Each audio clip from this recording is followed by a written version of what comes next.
नमस्कार। ABN news में आपका बहुत बहुत स्वागत है और मैं हूं सुरेश झा। उत्तर प्रदेश सबसे बड़ा सूबा है और वहां पर कोरोना के दौरान जो व्यवस्था चरमराई है वो किसी से छिपी नहीं है। हालांकि वहां के मुख्यमंत्री योगी आदित्यनाथ व्यवस्था को संभालने में दिन रात लगे हुए हैं, लेकिन वो करे तो करे क्या, बड़ी आबादी है। अगर हम बात करें उत्तर प्रदेश की, तो हम उत्तर प्रदेश की व्यवस्था को लेकर क्यों बात करें। हम बात करते हैं मध्य प्रदेश की, हम बात करते हैं गुजरात की, हम बात करते हैं आंध्र प्रदेश की, हम बात करते हैं झारखंड की, हम बात करते हैं दिल्ली की। कोरोना ने पूरे देश में तबाही मचा दी है। यह आपदा के समय है, लेकिन कुछ ऐसे कालाबाजारी भी है जो इस आपदा में भी अवसर ढूंढ रहे हैं।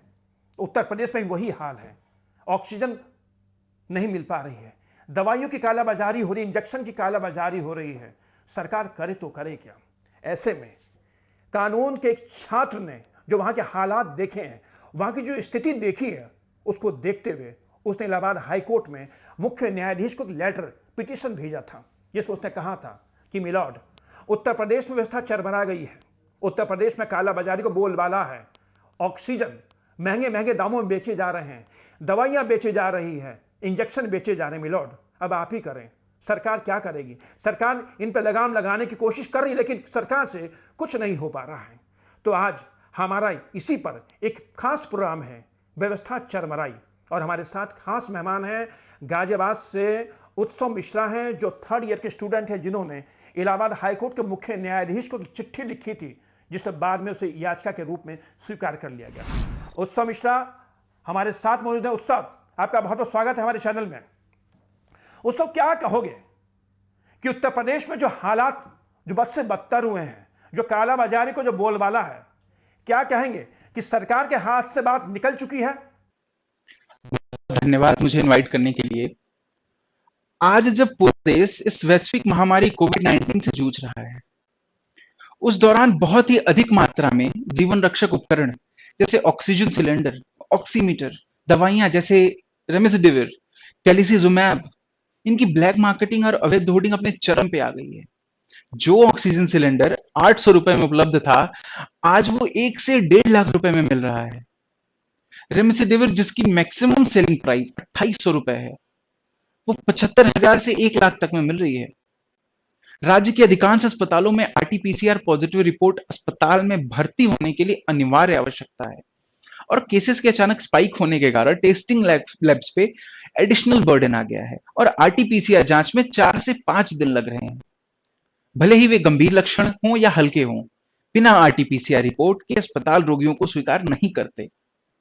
तो मैंने अपने इस लेटर पिटीशन के जरिए माननीय उच्च न्यायालय इलाहाबाद से निवेदन किया है कि कालाबाजारी और अवैध होर्डिंग पर रोक लगाने के लिए मैन्युफैक्चरर्स के लिए गाइडलाइन तैयार की जाए कि वो जो भी स्टॉक बना रहे हैं वो जिले के जिलाधिकारी को उपलब्ध कराएं, और जिलाधिकारी सीएमओ के परामर्श से जिन अस्पतालों में उसकी जरूरत हो या घरों में उसकी जरूरत हो वहां उपलब्ध कराए। इससे मिडिल मैन का एलिमिनेशन होगा और इस पर रोक लग सकेगी, और ऐसी आवश्यक दवाओं और ऑक्सीजन सिलेंडर के लिए एक सीलिंग प्राइस का निर्धारण किया जाए, और कहीं भी माल प्रैक्टिस होता है तो उसकी शिकायत के लिए हेल्पलाइन नंबर प्रोवाइड किया जाए। इससे काफी हद तक इन समस्याओं से निजात हम पा सकेंगे। उससे मेरा दूसरा सवाल तुमसे यह है कि हालांकि मुख्यमंत्री जो योगी आदित्यनाथ हैं वो बहुत ही सख्त मुख्यमंत्री माने जाते हैं और उन्होंने कई बार साबित भी किया अपने आप को, लेकिन उत्तर प्रदेश में भी जो हालात हैं, क्या कहेंगे कि योगी आदित्यनाथ जो उनको सख्ती करनी चाहिए थी वो सख्ती कर नहीं पा रहे हैं, या उनके नीचे का जो प्रशासन है, जो नीचे के जो आला अधिकारी हैं, वो हालात को काबू में नहीं कर पा रहे हैं।